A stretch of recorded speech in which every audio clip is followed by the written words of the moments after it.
Guys, magandang hapon.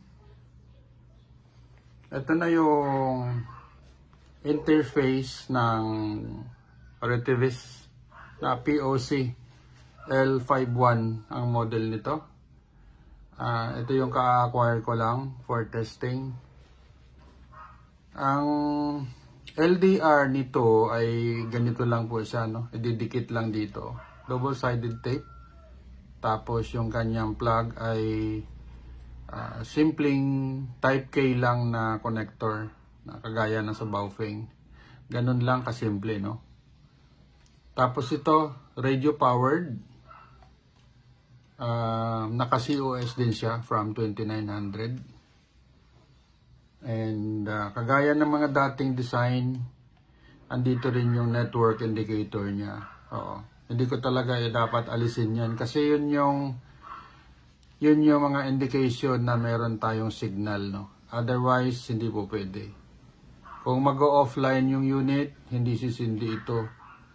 Sa case ng Retevis, pag nag-offline po siya, mabilis po na blinking yung net.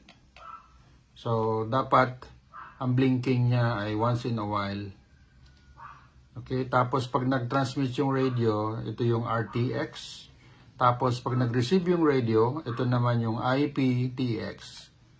So, later on, itatry natin yung override, no? Yung nakakatapak ito. Nakakatapak itong setup na to. So, yung basic check natin from POC to analog. Yan. 1, 2, 3, 4. 1, 2, 3, 4. Audio check. Audio check. 1, 2, 3. 1, 2, 3.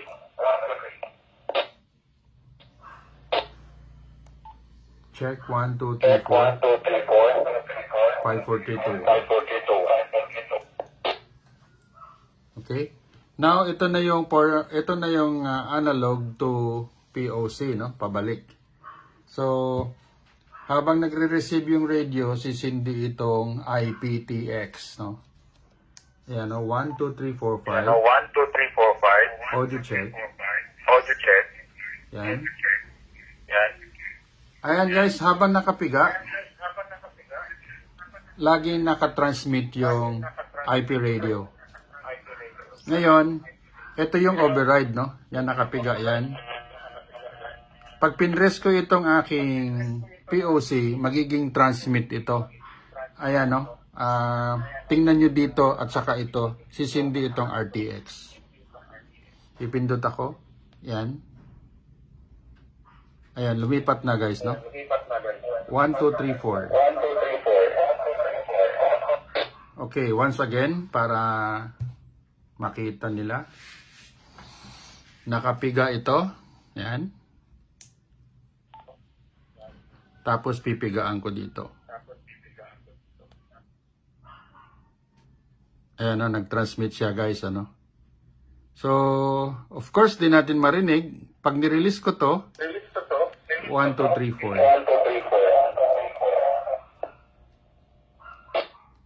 4. Okay? So, ito yun. As I have said dun sa previous post ko, ito yung isa sa murang option ng POC. Dual SIM card siya. And, ayun, yung battery life niya, parang 1 bar per overnight, no? Kasi puno ito kagabi. So, that's it. Yun lang. Thank you for watching. Magandang hapon.